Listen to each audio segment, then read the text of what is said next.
सदर आसिफ अली ज़रदारी सां बलोचिस्तान के वॾे वज़ीर सरफराज़ बुगटी ऐं सूबाई वज़ीरनि जी मुलाक़ात। मुख़्तलिफ़ मामलनि ते ख़यालनि जी ॾेवड़। सदर आसिफ अली ज़रदारी सां मुलाक़ात कंदड़ वज़ीरनि में सादिक उमराणी, अली मदद जदत, ज़हूर बुलेदी, अब्दुर्रहमान खेतरान, सलीम खोसो ऐं फैसल जमाली शामिल। पीपल्स पार्टी अगवाड़ नवाब सनाउल्लाह ज़हरिया जे बि CM हाउस कोयटा में सदर आसिफ अली ज़रदारी सां मुलाक़ात। सदर आसिफ अली ज़रदारी के बलोचिस्तान में अमन अमान जी सूरत हाल के हवाले से ब्रीफिंग ॾिनी वेंदी।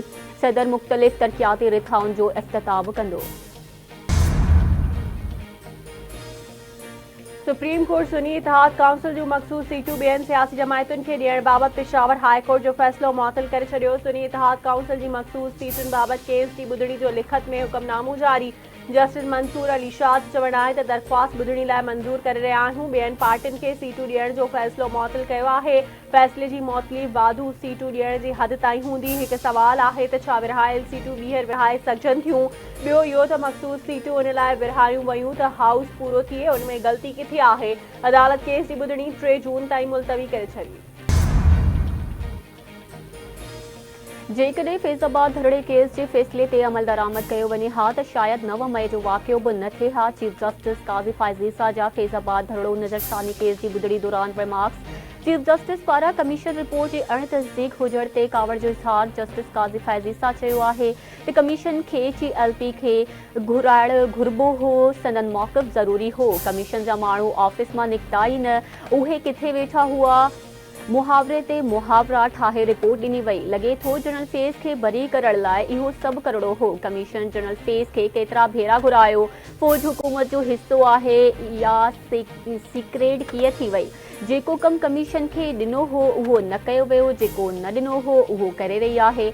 हुकुमनामे में चयो वियो आहे त असांजी राय में रिपोर्ट टर्म्स ऑफ रेफरेंस मुताबिक़ नाहे। हैरानगी जी ॻाल्हि आहे त GLP जे कंहिं मेंबर जो बयान रिकॉर्ड न कयो वियो। कमीशन फर्ज़ कयो त एहतजाज लाइ इस्लामाबाद जो सफ़र आइन मुताबिक़ न हो। पुरअमन एहतजाज सभिनी जो हक़ आहे। कमीशन जी रिपोर्ट में सूबाईअ जी झलक नज़र अचे थी।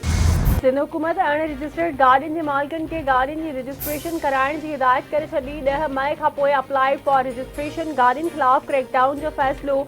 सिंध जे सीनियर वज़ीर शर्जी रीना मेमण जो चवणु आहे त अप्लाइड फॉर रजिस्ट्रेशन गाॾियूं रखंदड़नि खे गुज़ारिश आहे त उहे रजिस्ट्रेशन कराइनि। 10 मई खां पोइ अण रजिस्टर्ड गाॾियूं रोडनि ते नज़र आयूं त ज़ब्त कयूं वेंदियूं। रजिस्टर्ड गाॾियुनि जो टैक्स अदा न कयो वियो त चालान कयूं वेंदियूं।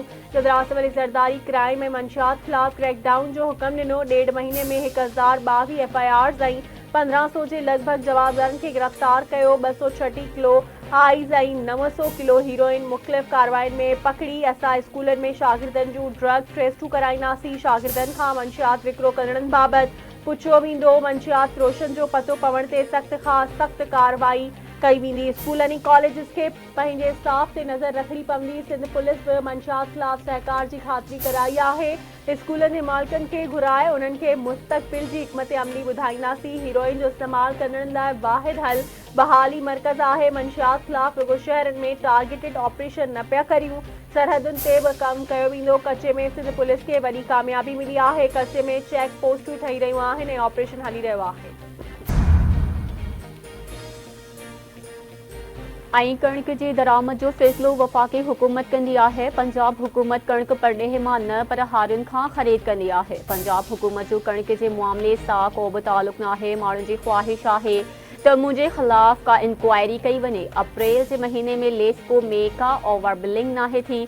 31 करोड़ यूनिट्स जो रिलीफ वाहिपेदारनि खे वापसि कयो वियो। वफ़ाक़ी घरू वज़ीर मोहसिन नक़वी जी लाहौर में प्रेस कॉन्फ्रेंस।